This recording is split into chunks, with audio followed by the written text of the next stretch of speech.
a gente passa agora, então, para a nossa palestra, que vai falar sobre boas práticas de operações de segurança para o OT em um mundo hiperconectado. Nosso palestrante é Sales Engineer pela Palo Alto Networks Brasil para o mercado de utilities e possui mais de 20 anos de experiência na área de TIC e 15 anos no mundo de cibersegurança, formado em redes de computadores e com MBA pela FGV. Vamos receber agora Felipe Jordão.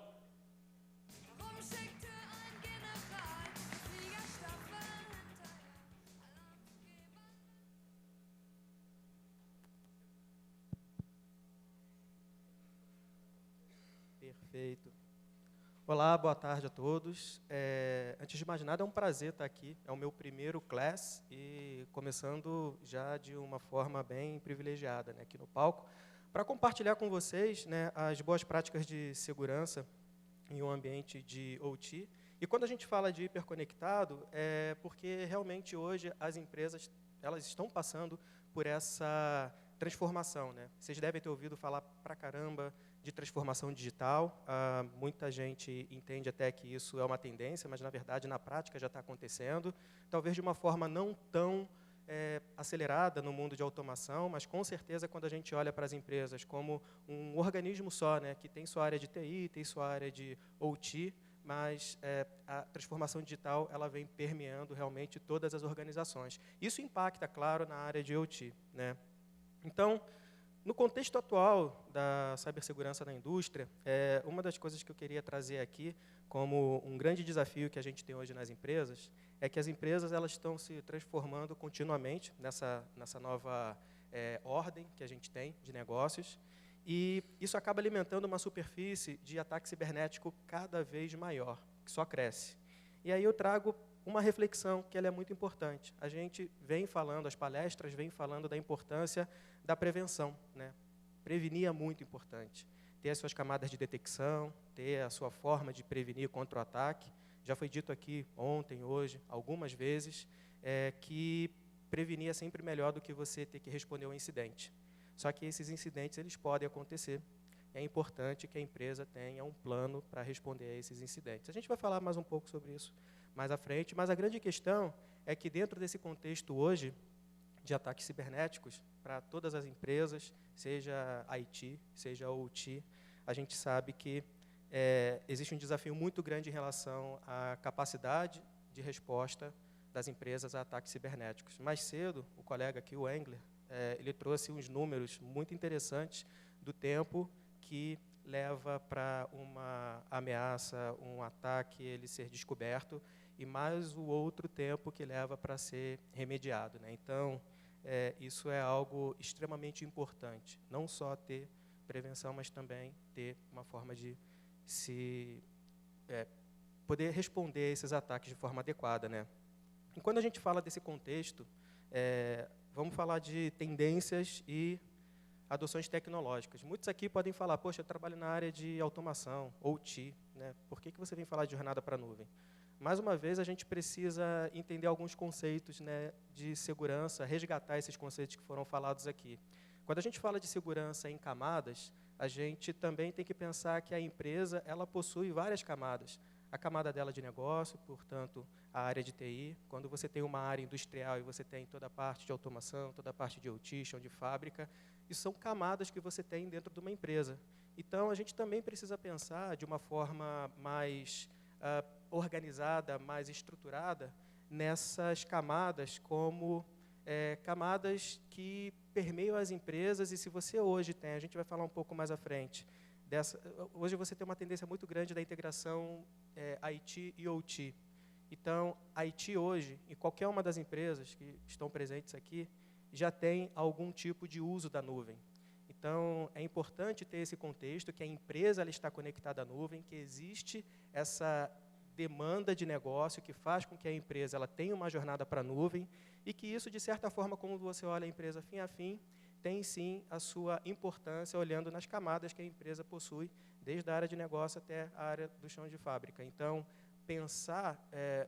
pensando no papel de um CISO hoje, o responsável pela segurança, e aqui eu estou falando de uma forma integrada, né, seja com TI, seja com OT, isso é uma preocupação, né? Como que eu faço para ter a minha empresa segura em todas as áreas dela? Porque naquele gráfico que o Marcelo Branquinho apresentou ontem, dos últimos ataques, inclusive no Brasil, foi como ele falou, esses ataques não chegaram na área de OT, mas eles vieram por IT, né? Então, é importante que, numa conversa a respeito de segurança, que na agenda do CISO tenha essa visão integrada também, porque as tecnologias estão integradas dentro de casa. Portanto, nuvem, sim, é um aspecto dessa avaliação. E quando a gente fala de uma outra tendência, a gente vem discutindo cada vez mais a adoção do trabalho híbrido, né? Já era uma tendência há alguns anos, a Covid acelerou demais essa questão. Então, hoje também é muito comum que as empresas tenham um esquema de trabalho híbrido com acesso remoto. Como fazer esse acesso remoto de forma segura, né? A gente tem que lembrar que, nos últimos anos, tem acontecido de as informações estarem cada vez mais pulverizadas, né? Dentro de casa, em algum serviço fora de casa, seja na nuvem industrial de algum fabricante, seja no dispositivo do usuário. E essa diversidade de onde as informações estão, ela também acabou, com o tempo, tornando o ambiente mais complexo, porque existe uma diversidade que é onde o usuário está. Ele pode trabalhar de casa, ele pode trabalhar do escritório. Então, é preciso também se adequar a isso, porque essa flexibilidade que ela é necessária nos dias de hoje traz também uma superfície maior de ataque, né?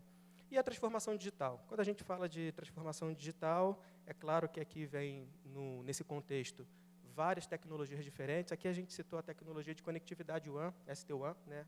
Mas o fato é que as empresas elas precisam, para atender a novas demandas de negócio, se adaptar tecnologicamente, né? Então, dentro desse contexto, a gente sabe que a superfície de ataque tem aumentado e eu peço desculpas já antecipadamente, porque algumas coisas que eu vou falar aqui, os colegas já falaram antes, né? Mas é porque é um assunto extremamente importante, então nunca é demais, né, reforçar a mensagem. Quando a gente fala de ataques, a gente tem visto que o ransomware ele tem sido um tipo de ataque, né, um tipo de ameaça que tem crescido vertiginosamente, e existe um porquê, também foi muito discutido aqui. Isso gera dinheiro, né? Então, a gente está falando de cybercriminosos de uma indústria que gera milhões. Algumas famílias de ransomware conseguem gerar, por ano, centenas de milhões de dólares em resgates, né? E nós temos uma unidade, Palo Alto tem uma unidade de inteligência cibernética chamada Unit 42, que lançou, há uns 2 meses atrás, um relatório de ameaças de ransomware de 2022. E é muito interessante a gente ver que, em 2021, a média de valor de resgate subiu em torno de 144%, a média do valor solicitado do resgate, e a média dos pagamentos, 78%, né? Ou seja, a indústria ela vem crescendo. Existe uma indústria que é C2C, criminal to criminal, né? E isso vem trazendo justamente esse aumento, porque gera dinheiro. Então, é uma indústria que realmente só tende a crescer. Então, nesse mesmo relatório, a gente vê que algumas táticas evoluíram, né? Táticas de multi-extorsão, formas diferenciadas de pagamento, né? O RAS, né, que é o Ransomware as a Service, também foi muito discutido aqui. E a exploração cada vez mais veloz das vulnerabilidades. Se a gente lembrar, há pouco tempo, a gente teve o Log4j, e a exploração dessa vulnerabilidade, que ela foi amplamente divulgada, né, foi muito rápida, assim como também o caso SolarWinds. Então, as vulnerabilidades elas são exploradas de uma forma cada vez mais rápida, porque isso leva os criminosos a gerarem dinheiro de uma forma cada vez mais rápida também, né? Então, para finalizar o contexto, né, a gente fala da modernização de OT. Modernização de OT, é claro, aqui tem uma topologia típica, né, que ela não é exaustiva, falando ali da rede corporativa, que se comunica com o centro de controle, e, a partir dali, o centro de controle fala com as unidades, né, remotas, chão de fábrica. Algumas vezes existe uma comunicação ali com uma nuvem industrial de algum fabricante.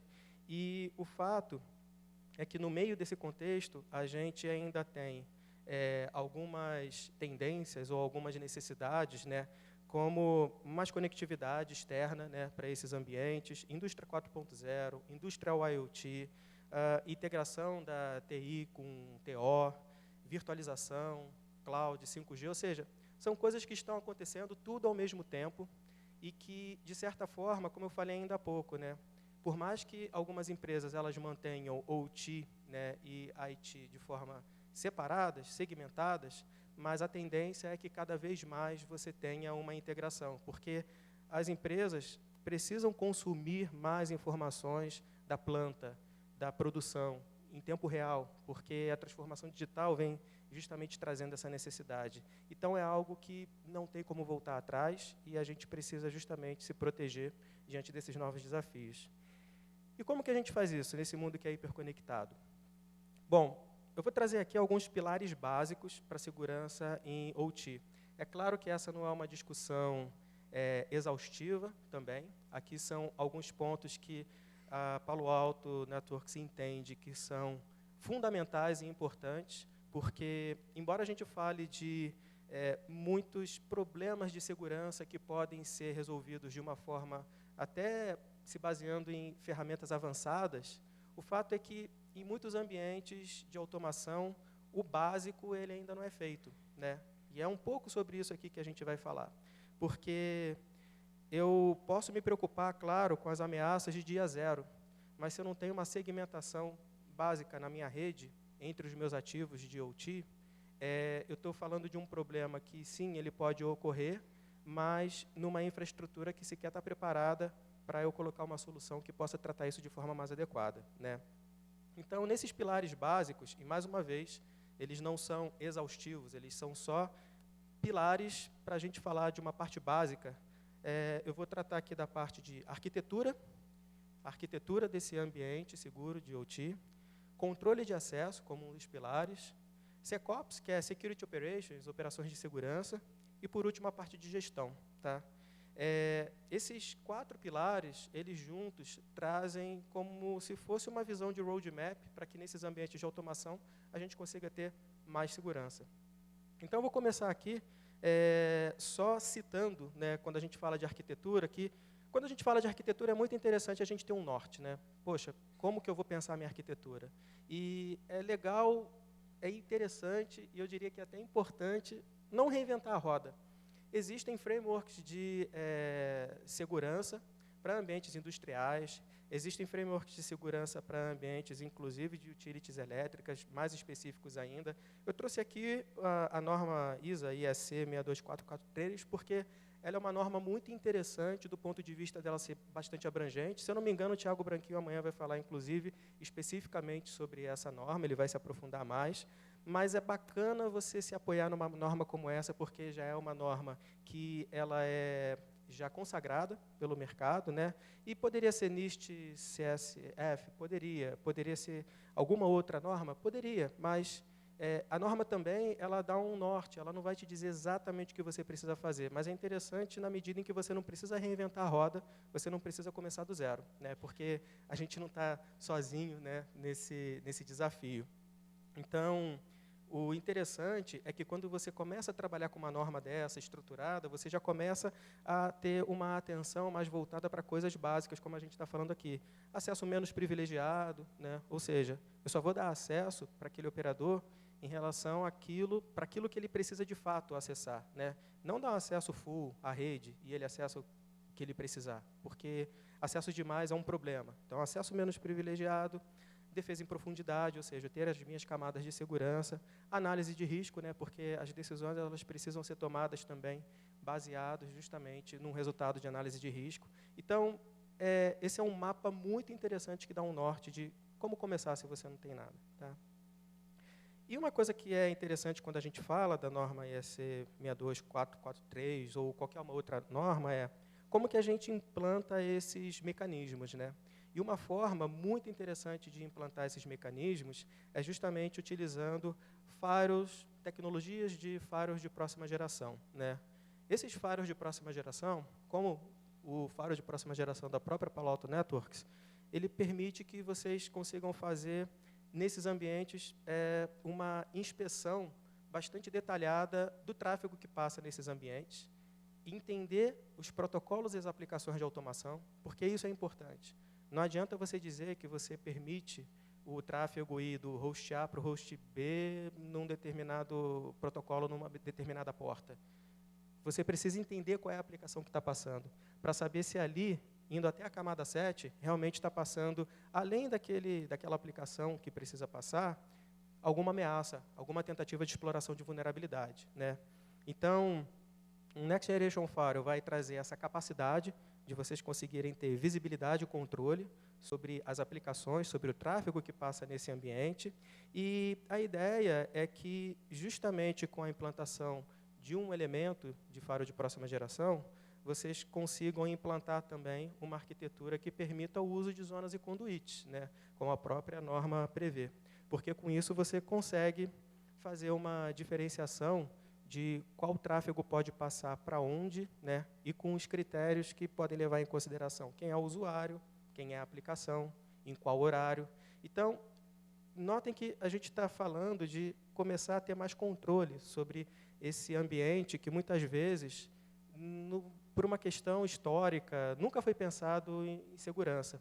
A primeira vez que eu tive contato com rede de automação foi com um colega que, inclusive, está presente aqui agora, e eu estava configurando a interface de um firewall. Ele falou, o nome dessa interface aí vai ser escada. E eu escrevi escada com E, né? Ele falou, não, é com S mudo. E, diante da minha estranheza, ele me explicou um pouco o que era, e ele comentou que lá nesse lugar, na empresa dele, essa rede era a rede mais segura que existia, né? Eu falei, caramba, deve ter, então, umas soluções de segurança da NASA lá, né? O que tem lá? Ah, não tem nada. Na verdade, só é segregado, segmentado. Eles estão lá desconectados do mundo. Então, isso foi em 2009. Né? 13 anos depois, a gente está falando de ambientes que ainda têm essa realidade, mas são muito poucos por causa dessa integração IT-OT que é cada vez mais adotada. E o que a gente está falando também é que a gente não pode trabalhar com técnicas ou sistemas de segurança para fazer segurança de 13 anos atrás, porque as ameaças elas vêm evoluindo. Então, quando você pega um ambiente que é legado, que muitas vezes você não pode mexer, e você integra isso com TI, é sobre isso justamente que a gente está falando aqui. A gente precisa realmente proteger, e uma das formas de a gente fazer isso é colocando essa segurança nas comunicações, nas integrações que existem entre esses ambientes. A norma, ela prevê alguns security levels, né? E, enfim, dentro da norma tem toda uma orientação de como que esses níveis conversam entre si e como que é recomendado o uso do enforcement, né, da aplicação de segurança da comunicação entre esses níveis.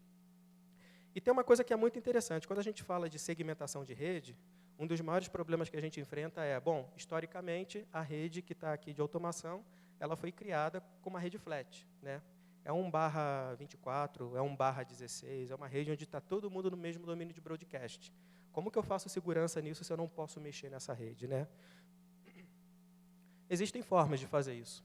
Uma das formas, inclusive, que a gente consegue trabalhar com firewalls de próxima geração é utilizando o conceito de VLAN insertion, onde eu entro no meio de uma rede do mesmo domínio de broadcast e eu consigo fazer o tráfego, né, entre esses domínios que eu quebrei, passar pelo firewall para que haja inspeção e para que haja a prevenção contra a ameaça caso ela ocorra nesse ambiente. Não é preciso alterar endereço IP, não é preciso alterar gateway. Então, isso é uma forma que muita gente não sabe que existe, mas é possível fazer.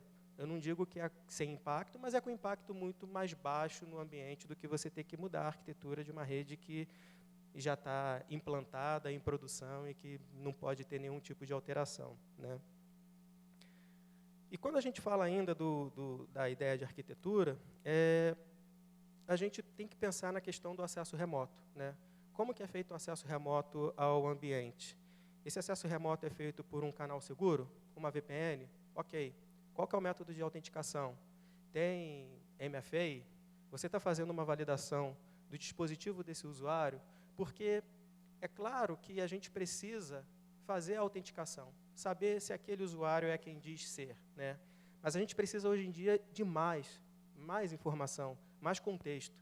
Então, é importante, sim, você ter um múltiplo fator de autenticação, a gente vai falar um pouco mais para frente, mas também é importante eu saber se o dispositivo do usuário está de acordo com os meus parâmetros de segurança. Fazer uma validação de postura, né? E aí, com isso, eu trago até uma ideia que vem sendo muito discutida hoje em dia, inclusive para redes de automação, que é o uso do SASE, né? Embora tudo isso que eu tenha acabado de falar é possível fazer com firewall dentro do ambiente, e isso, em geral, para ambientes de automação é a regra, né? Você precisa ter um ambiente totalmente segregado da internet e, ao mesmo tempo, ele mesmo ter a capacidade de prover um mecanismo de acesso remoto, né? Mas existe uma tendência no mercado, que, claro, começou com a área de IT, mas a gente tem visto alguns movimentos lá fora, onde esse conceito ele também está vindo para ambientes de automação, que é você ter um hub de segurança e conectividade na nuvem, né? Poxa, na nuvem? Mas a gente está falando de segregação? Sim, na nuvem, porque o usuário se conecta na nuvem e você vai ter o acesso desse usuário sendo concentrado nessa nuvem, mas descendo por uma VPN, um canal seguro para dentro desse ambiente que precisa ser monitorado, né? Enfim, existem várias discussões de arquitetura, mas é interessante trazer para vocês que, como a gente está falando de novos desafios de segurança, novas abordagens também precisam ser adotadas, né? Então, o SASE, Security Access Service Edge, é uma tecnologia que traz muita flexibilidade se você precisar crescer a quantidade de usuários, se você precisar alterar a política para todos os usuários ao mesmo tempo. É tudo centralizado e é tudo baseado em um serviço que você não precisa ficar se preocupando se aquele equipamento está com a versão de software atualizada, porque, enfim, é tudo já atualizado automaticamente como parte de um serviço, tá?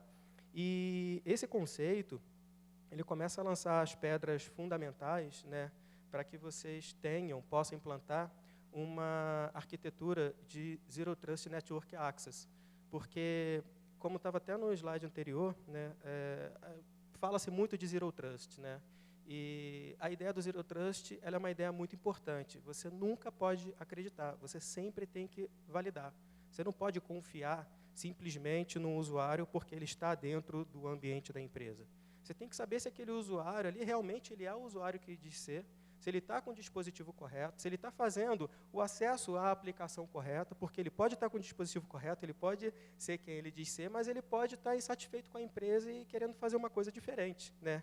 Então, ele está usando da forma que é aceitável, ele está usando da forma que geralmente ele acessa, baseado no histórico, baseado nas permissões que ele possui. Então, esse conceito de Zero Trust Network Access, ele começa a ficar cada vez mais consolidado, e quando a gente fala de acesso remoto, mais uma vez, uma simples VPN, onde você autentica o usuário contra uma base local do seu VPN Gateway, já não é mais suficiente para a gente entregar uma segurança de fato adequada. Tá? E aqui eu chego num ponto que é importante, né? Mais uma vez falando de Next Generation Firewall. Muita gente se pergunta, por que Next Generation Firewall, né? O Next Generation Firewall, ele, quando chegou no mercado, ele quebrou um paradigma que foi olhar o contexto do acesso. Não simplesmente você ter uma regra que diz que IP X na porta Y pode ir para o destino Z. O Next Generation Firewall, ele tenta entender qual é a história que está por trás daquele acesso, para que essa política de segurança, não essa access list, né, ela seja construída de uma forma não só mais simples. Poxa, mas simplicidade é importante? É muito importante para a segurança. Quanto mais complexo, mais buraco você vai ter na sua segurança. Não só para ser mais simples, mas também para trazer mais segurança, né? Então, o Next Generation Firewall, ele já começa com a premissa de que você olha o tráfego até a camada 7, aplicação, e não só mais até a camada 4, que é o protocolo de transmissão. Então, não é só mais IP, porta, protocolo. Agora você pode dizer qual é a aplicação. E mais que isso, você também pode dizer qual é o usuário. Eu posso me integrar com uma base Radius, eu posso me integrar com a ODAP, eu posso me integrar com a AD, porque isso traz um contexto. Não importa qual é o IP que o Felipe Jordão está usando. Eu quero que o Felipe Jordão acesse essa aplicação. E eu não sei qual é o IP da aplicação, que, por exemplo, pode estar na internet. Se estiver dentro de casa, ok, mas se estiver na internet, se for uma aplicação, né, que é baseado num domínio, né? Então, essa quebra de paradigma fez com que a gente começasse a ter mais contexto sobre os acessos que são feitos no ambiente. E isso é importante porque quando olhar o log do que foi feito, do tráfego que passou na rede, eu vou saber que foi o Felipe Jordão acessando a aplicação X, e não tão simplesmente um IP de origem X acessando um IP de destino Z, né? E mais um ponto que é importante. Por que a gente insiste com os nossos clientes que é importante fazer regras de políticas de segurança, né, regras de segurança, baseado em aplicação e não em porta e protocolo? Muitos de vocês devem saber que, se eu falar TCP/22, é SSH, TCP/23 é Telnet, tomara que ninguém use, mas, na verdade, quase todo mundo usa ainda. Isso é porta e protocolo. SSH, TCP/22, é uma coisa aceita, mas você pode usar o SSH numa outra porta, né? 2222 e por aí vai. A questão é a seguinte: se você chega num Firefox, olha até a camada 4, e você coloca lá, eu permito TCP/22, ele vai olhar, cara crachá, vai falar, é TCP/22, passa para o outro lado. Se está passando ali SSH, se está passando alguma outra coisa, ele não sabe, porque ele só olhou a porta e o protocolo. O conteúdo, ele não sabe o que é. A mesma coisa para outros protocolos importantíssimos de infraestrutura, como o DNS. O que tem de ataque baseado em tunelamento de DNS, exfiltração de dados via DNS, porque o DNS ele acaba sendo liberado, né, TCP ou DP53, em geral o DP53, e você não sabe se o que está passando ali de fato é DNS, mas está liberado na infraestrutura. Então, quando a gente fala de fazer regra baseada em aplicação, é porque o firewall de próxima geração ele vai olhar o conteúdo do pacote e falar, você quer que DNS passe aqui? Então, o conteúdo desse tráfego é da aplicação DNS. Então, você tem um nível a mais de segurança, porque você sabe que é a aplicação que você deseja que passe ali. Então, por isso que antes aqui a gente tem um caso onde você tem uma access list com IP, porta, protocolo, e depois você tem políticas de segurança que vão dizer quais são os usuários, de qual zona para qual zona, né? Enfim, origem e destino, e qual é a aplicação. É importantíssimo você dizer qual é a aplicação, porque você faz essa trava. Só passa SSH, você pode dizer só na porta 22, ou em qualquer porta, mas tem que ser SSH, não vai ser nenhuma outra aplicação, assim como o DNS, assim como qualquer outra aplicação que vocês quiserem. E, mais uma vez, um firewall de próxima geração para um ambiente de automação precisa entender protocolos e aplicações de automação, porque ele precisa saber se ali está passando algum tipo de ataque para um ambiente ICS. É uma coisa específica. Não é o mesmo ataque que vai para o ambiente de TI. Né? Então, essa base de conhecimento, de assinaturas de ataques, vulnerabilidades, ela tem que existir no contexto também de automação. Tá? Multifactor Authentication. Ontem, o Gustavo, da Energisa, falou sobre o caso dele aqui. Muito interessante e muito importante. Por quê? Multifactor Authentication, só para relembrar, é você ter mais de um fator de autenticação. Então, geralmente, a gente usa o primeiro fator, que é o que você sabe, que é a senha. O segundo fator pode ser o que você tem, que é o token. Né? E poderia ter biometria, o que você é também, enfim, outros juntos. O fato é que é importante que, nessas tecnologias que façam a proteção desse ambiente, exista o Multifactor Authentication, múltiplo fator de autenticação, porque você pode fazer isso não só na admissão desse usuário na rede, seja via VPN, por exemplo, esse é o caso clássico para uso de MFA, mas também para quando um usuário ele for acessar um sistema crítico dentro do ambiente. Você pode ter uma regra que fale o seguinte, olha, se for o usuário desse grupo aqui, do AD, por exemplo, tentando acessar essa aplicação, joga para ele uma solicitação de MFA. Né? E isso é importante porque pode ser um sistema crítico que você fale para todo o restante. Ele pode acessar sem MFA, porque eu não quero que ele fique tendo o trabalho lá de usar o token, mas para essa aplicação específica eu vou solicitar. Então, existe uma granularidade e uma flexibilidade para que a gente consiga colocar o MFA, inclusive, em momentos onde a criticidade do uso daquele ativo aumenta. Tá? E agora falando da parte de operação de segurança, SecOps, Security Operations, né? É muito importante a gente falar da proteção do endpoint. Eu conversei com alguns colegas aqui, né, entre ontem e hoje, e uma preocupação que existe, e é uma preocupação recorrente, é, caramba, mas eu tenho um ambiente com um sistema operacional legado. E existe uma dificuldade muito grande de eu conseguir fazer a proteção de endpoints, porque, geralmente, eles não são mais suportados pelos fabricantes de segurança de endpoint. Pois é, esse é um problema, porque, conforme os ataques eles vão evoluindo, as técnicas para detecção, que há muito tempo já não são mais baseados só em assinatura, mas também em validação, avaliação do comportamento, né, do que está acontecendo no dispositivo, os sistemas operacionais mais antigos não dão suporte para o uso de algumas técnicas de levantamento de informação no próprio dispositivo. Então, é natural que, infelizmente, esses sistemas operacionais que, na maior parte das vezes, não são sequer mais suportados pelos próprios fabricantes, né, do sistema operacional, eles acabam não suportando essas técnicas de validação, avaliação de comportamento dentro do sistema operacional. Então, esse, sim, é um desafio muito grande, eu acho, dentro do ambiente, mas a gente não pode perder de vista aqueles que suportam, aqueles sistemas operacionais que podem ser até um pouco mais antigos, mas que eles são suportados, porque se você não tem a segurança no endpoint, se você só tem a segurança ali na rede, no que a gente chama de perímetro, né, você vai estar perdendo parte importantíssima dessa visibilidade, que é justamente o que acontece nesse dispositivo. E aí, aqui a gente fala da adoção de XDR. Né? A gente vem de um histórico do que a gente chamava de EPP, Endpoint Protection Platform, né? Os antivírus mais clássicos.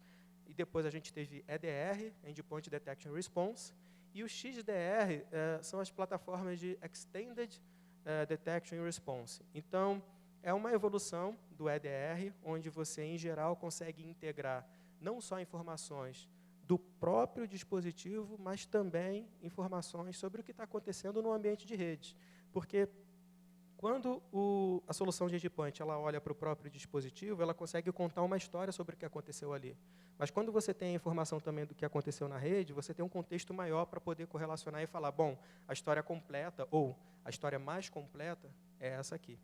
Então, é muito interessante ter uma solução nos hosts, e a gente tem uma solução que, inclusive, nós homologamos com a TI Safe, junto a alguns fabricantes, né, de sistemas de gestão, de CS, como o Sage, Ellipse, sistema da Siemens. Então, a nossa solução consegue rodar nos servidores desses fabricantes, porque os fabricantes fizeram testes juntamente conosco, com a TI Safe, para garantir que a nossa solução de endpoint não afeta o sistema deles. Né? Porque isso é uma questão também. Poxa, eu não posso colocar nada aqui no meu endpoint, porque isso pode trazer um problema com o fabricante, né, da solução, que vai dizer que isso pode afetar a operação. Então, nós temos essas homologações.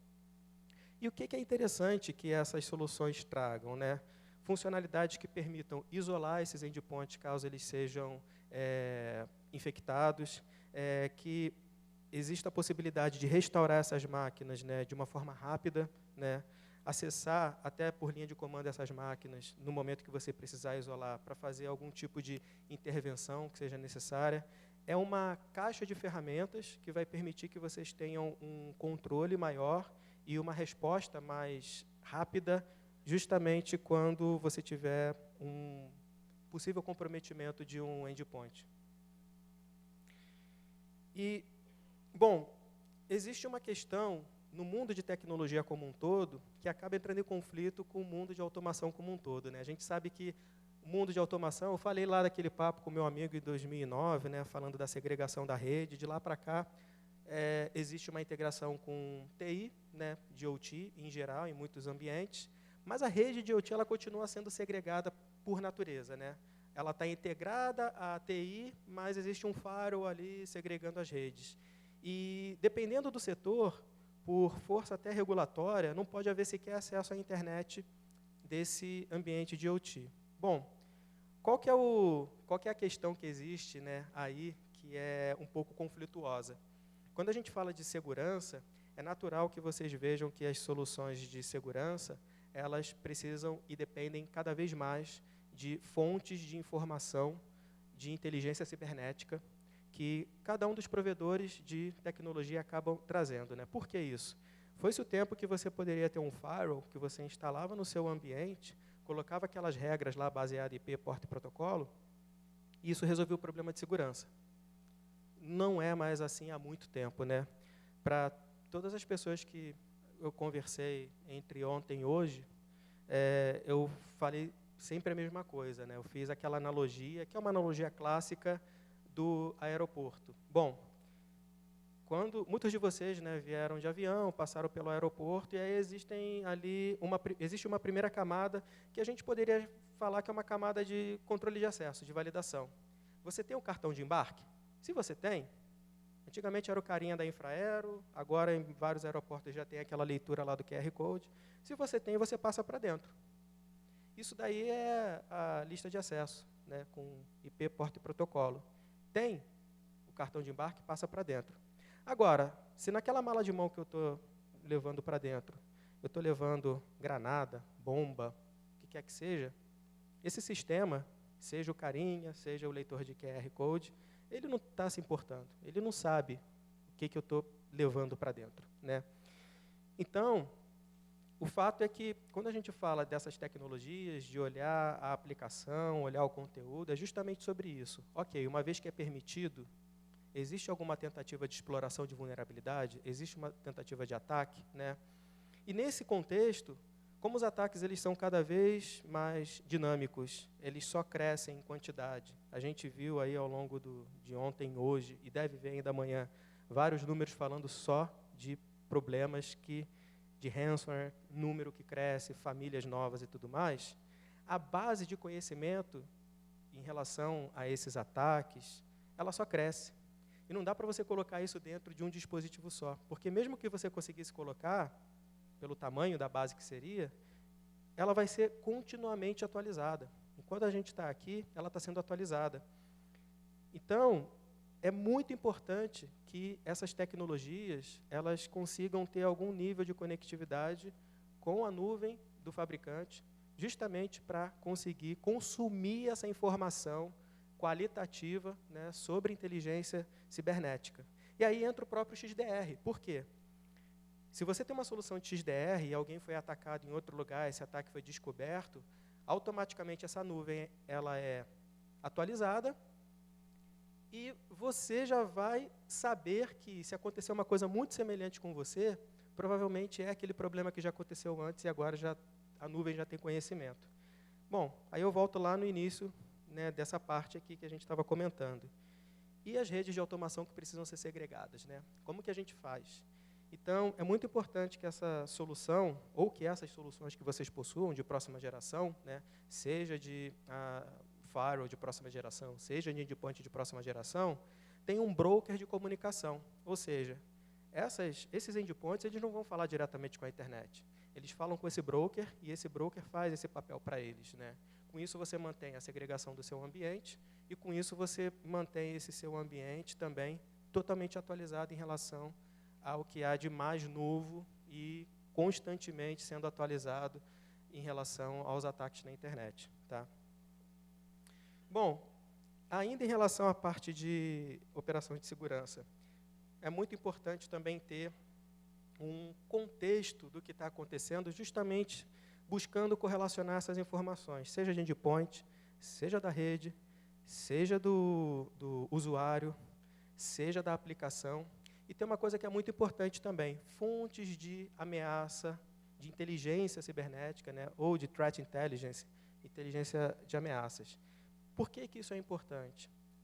A gente tem discutido muito na indústria que a inteligência ela precisa ser compartilhada, né?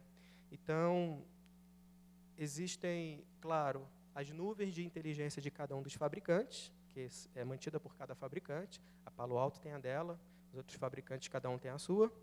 Mas existem também feeds, né? Existem também fontes de informação que são de plataformas abertas, que há um compartilhamento de informação de ataque entre indústrias. Existem plataformas como o MISP, que existem algumas implantações do MISP específicas para algumas indústrias. Então, é muito interessante que, dentro desse contexto, onde a gente falou até agora de alguns mecanismos, algumas ferramentas, mas também exista aí uma possibilidade de operar essas informações de uma forma integrada para justamente trazer mais contexto, porque se eu trabalho numa indústria de mineração, se eu trabalho no segmento elétrico, é importante eu saber que existe um ataque que acabou de acontecer numa empresa do segmento elétrico com uma criticidade X e que isso pode ser aplicável ao meio ambiente, né? É claro que isso daqui requer uma estrutura, né? E aí a gente acaba falando naturalmente de um SOC, né? Existem algumas empresas, como o próprio Gustavo aqui falou, né, da Energisa, que tem o seu próprio SOC, e existem outras empresas que não têm o seu SOC, mas que podem contratar o SOC da TI Safe, por exemplo, até por conta da especialização em OT, né? Então, quando a gente fala de operação de segurança, é claro que a gente fala aqui dos mecanismos que são implantados através das ferramentas, mas é também muito importante a gente falar da parte de gestão. A gente precisa da parte de definição de processo, tanto para que a gente tenha uma roda ali da segurança girando, e isso não pode ser nunca perdido do planejamento, no horizonte, né? Mais uma vez, eu reforço que ter só a ferramenta ela não é suficiente. Existem algumas empresas que têm as ferramentas, mas não conseguem fazer funcionar, por quê? Também, como já foi dito aqui, existe escassez de profissional de segurança no mercado. Quando você fala de profissional de segurança e OT, então, aí é mosca branca mesmo. Existe também uma dificuldade natural das empresas conseguirem encaixar dentro da sua estrutura uma área de segurança cibernética, porque a gente está falando aqui não só de manter as ferramentas, mas também de manter processos, de fazer resposta a incidente. Caramba, quando acontece alguma coisa na empresa, imagina um incidente cibernético, imagina quantas pessoas não são envolvidas para poder levantar as informações, para poder correr atrás justamente do que foi que aconteceu. Quando você tem um time dedicado para fazer isso dentro da empresa, ou, se você não tem, contrate um SOC, porque a gestão ela é fundamental para poder fazer tudo isso funcionar. E nessa gestão, nessa parte de você conseguir fazer esse gerenciamento da sua segurança, envolve, claro, não só a operação e o mantenimento das plataformas de segurança, mas, sobretudo, que a gente estava falando lá no começo, um plano de resposta a incidentes. Por quê? Quando acontecer, a gente espera que não aconteça, mas quando acontecer, a empresa tem que estar preparada, né? E dentro dessa parte de gestão, né, dos procedimentos de resposta a incidentes, de uma forma muito breve, é muito importante que, seja no SOC dentro de casa, seja no SOC terceiro, seja no SOC da TI Safe, exista essa roda, né, esse processo, que é contínuo, da detecção com a prevenção, utilizando as camadas críticas de segurança, e a gente vai falar de host, a gente vai falar da rede, a gente vai falar da identidade, né? Esses elementos, eles geram informações que vão ser integradas, gerar históricos, baselines, e, a partir daí, é importante que você ou tenha dentro de casa, ou tenha como serviço uma análise em cima dessas informações. E, hoje em dia, as ferramentas, em geral, têm evoluído bastante para utilizar alguns modelos de machine learning, né? Então, isso acaba facilitando muito, né, não só a detecção, mas também você conseguir predizer algumas coisas que podem vir a acontecer. E, por último, né, não menos importante, a automação, né? Também foi dito aqui antes sobre ferramentas de SOAR, né, Security Orchestration and Automation Response, que são ferramentas que vão conseguir orquestrar essa resposta a incidentes, fazendo com que o trabalho manual de levantamento das informações, de contextualização do que foi que aconteceu, seja realizado de uma forma muito mais rápida, tá? Bom, meu tempo está acabando. Eu estou compartilhando aqui, depois essa apresentação provavelmente vai para vocês. A Palo Alto ela possui vários documentos, vários blueprints, datasheets a respeito de segurança em ambiente de OT. Nós temos 2 até ali no nosso stand. Quem quiser, inclusive, vai ser o maior prazer bater um papo lá conosco. Tá? E aqui é pequeno, mas é só para mostrar a abrangência. As letras estão pequenas, talvez vocês não consigam enxergar tão bem, mas para mostrar a abrangência do nosso portfólio de segurança da informação. A Palo Alto Networks é um fabricante de cibersegurança, então nós trabalhamos somente com cibersegurança, nós não trabalhamos com outras áreas de tecnologia, né? Então nós temos essa especialização. Nós criamos o conceito de Next Generation Firewall para o mercado e hoje, basicamente tudo que foi discutido aqui, vocês podem contar conosco para ajudá-los nesse desafio crescente de manter os negócios operando no meio de um ambiente tão inóspito para a segurança. Tá? Bom, obrigado a todos. Espero que vocês tenham um ótimo evento.